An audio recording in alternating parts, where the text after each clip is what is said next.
Shut up and sit down.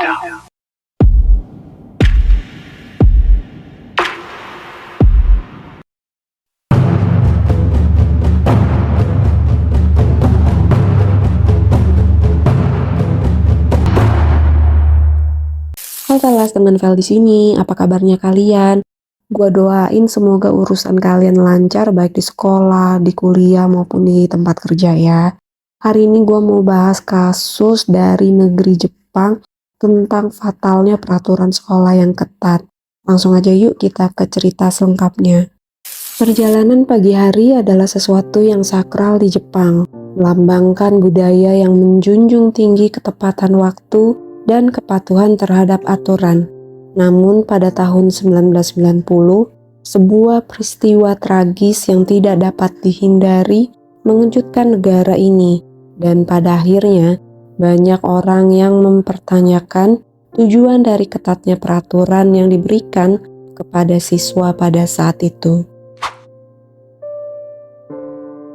Pada pagi hari tanggal 6 Juli 1990, di pinggiran wilayah Kobe, Jepang, Ryoko Ishida yang berusia 15 tahun bersama seorang temannya yang disebut sebagai gadis A terlambat datang ke sekolah. Setelah turun dari bis, dia lalu naik kereta api ke stasiun Seishinchuo dan tiba pada pukul 8.17. Kereta yang dia tumpangi itu lebih lambat dari biasanya.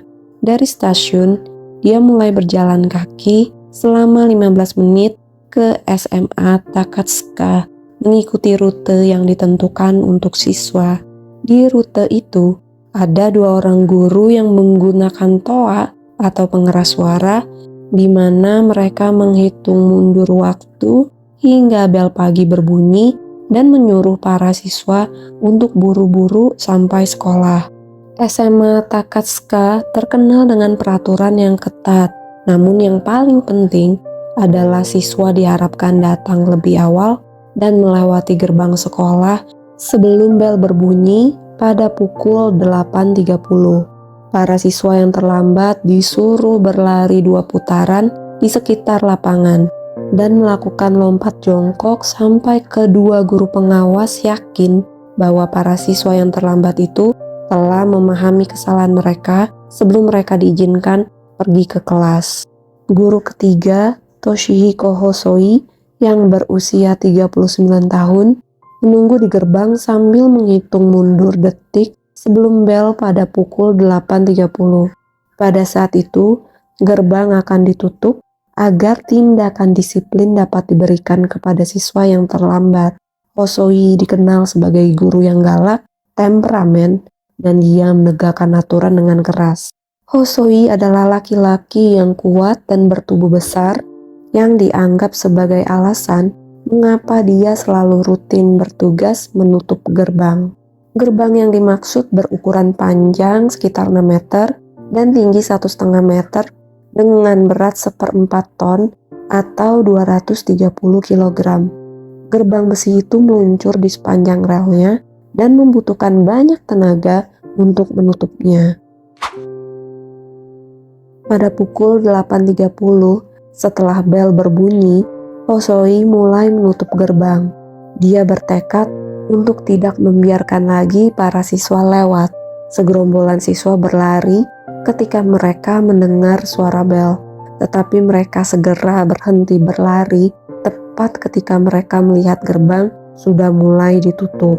Ryoko dan gadis A melihat para siswa berlari untuk bisa masuk sebelum gerbangnya tertutup sepenuhnya.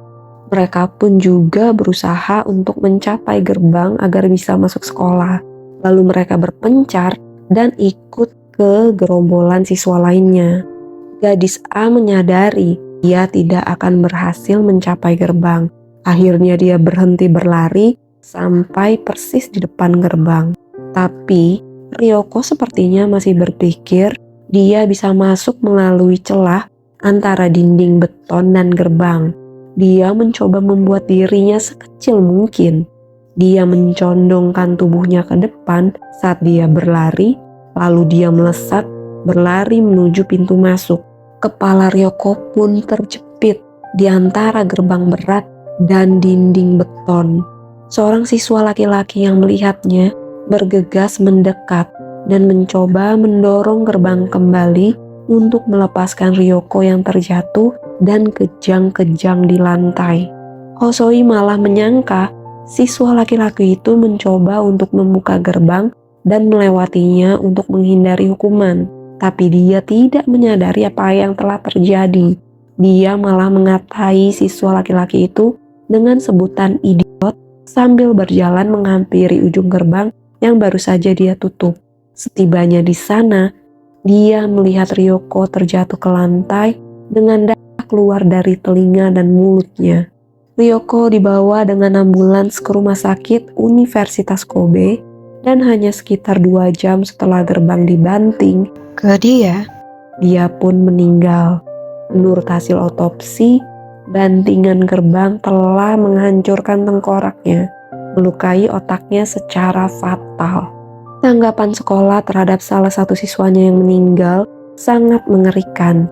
Meski kejadian mengenaskan terjadi di sekolah pagi itu, para siswa disuruh mengikuti ujian akhir seperti biasa. Hosoi sendiri melakukan tes pada hari itu. Dia cuma menjawab pertanyaan tentang kondisi Ryoko dengan dia terluka, tapi tidak sampai mengancam nyawa. Itu adalah cuplikan pernyataannya ya.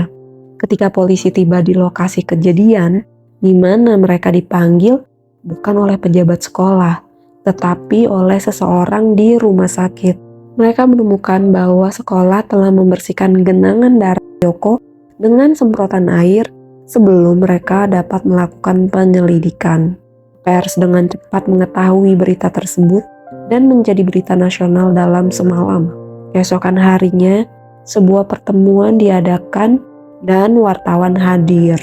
Berikut ini adalah pesan yang diberikan kepala sekolah Atsuo Nomura kepada siswa SMA Takatsuka sehari setelah teman sekelas mereka meninggal. Jika kamu sampai di sekolah 10 menit lebih awal, kita tidak perlu guru berteriak kepadamu, memberitahu kamu cepat ke kelas, dan masalah keterlambatan akan hilang. Saya tidak ada niat menggeser tanggung jawab di sini. Mulai sekarang, saya ingin kalian semua merenungkan perilaku kalian secara mendalam. Sekolah dan dewan sekolah menyatakan bahwa ini adalah masalah antara guru dan siswa, dan sekolah tidak bersalah atas kematian Ryoko. Penyelidikan menemukan bahwa kekuatan gerbang yang dibanting ke dinding beton sudah cukup untuk menghancurkan bahkan helm pengaman. Tuduhan pembunuhan karena kelalaiannya diajukan terhadap Hosoi. Dia membela dirinya sendiri dengan mengatakan bahwa dewan sekolah dan departemen pendidikan bersalah karena kurangnya prosedur keselamatan yang tepat, dan dia tidak mungkin meramalkan bahwa seorang siswa akan mencoba melewati celah tersebut sebelum dia menutup gerbang sepenuhnya. Menurut kesaksian para siswa, tas dan rok seragam mereka pernah tersangkut di gerbang saat Hosoi menutup gerbang itu. Hal ini membuktikan kepada pengadilan bahwa Hosoi mengetahui bahaya yang ditimbulkan dengan membanting gerbang hingga tertutup di depan siswa. Pengadilan memutuskan Hosoi bersalah atas pembunuhan tidak berencana dan menjatuhkan hukuman percobaan 3 tahun. Akibatnya dia kehilangan izin gurunya. Hosoi kemudian menulis buku tentang kisahnya, tentang bagaimana dia diharapkan oleh dewan sekolah untuk melakukan penegakan peraturan seperti polisi untuk memerangi meningkatnya kenakalan siswa. Selain itu, tuntutan perdata diajukan terhadap pemerintah prefektur yang diselesaikan pada tanggal 16 November 1990 dengan pembayaran kepada keluarga sebesar 60 juta yen atas kehilangan anak mereka, yaitu Ryoko. Kematian Ryoko yang tragis memicu perdebatan di Jepang seputar peraturan yang diberlakukan pada siswa. Saat ini cerita tentang sekolah yang peraturannya konyol dan tidak praktis masih banyak beredar. Meski seiring berjalannya waktu, sudah pasti berkurang. Gerbang di SMA Takatsuka tempat Ryoko Ishida meninggal telah diganti dengan yang lebih kecil, lebih pendek, dan hingga hari ini keluarga, guru, dan teman sekelasnya secara teratur bertemu di tempat di mana Ryoko kehilangan nyawanya pada tanggal 6 Juli 1990 untuk mengenang dirinya. Oke Vela, sekian video kali ini. Kalau kalian mau kasih pendapat atau mau sharing tentang hal yang serupa dengan video ini, silakan aja mampir ke kolom komennya. Nanti kita bisa diskusi bareng. Oh ya Velas, gue mau ngasih tau kalian nih, kalau sekarang kalian bisa follow WhatsApp channel gue. Nanti linknya gue taruh di description box ya. Di situ kita bisa seru-seruan bareng. Nanti gue bakal kasih updatean konten baru atau apa aja lah yang menarik yang gue jalanin sehari-hari. Pokoknya jangan lupa di follow-follow ya, Velas. Makasih buat kalian yang sudah mampir di sini. Jangan lupa like, share, dan subscribe-nya. Bye-bye.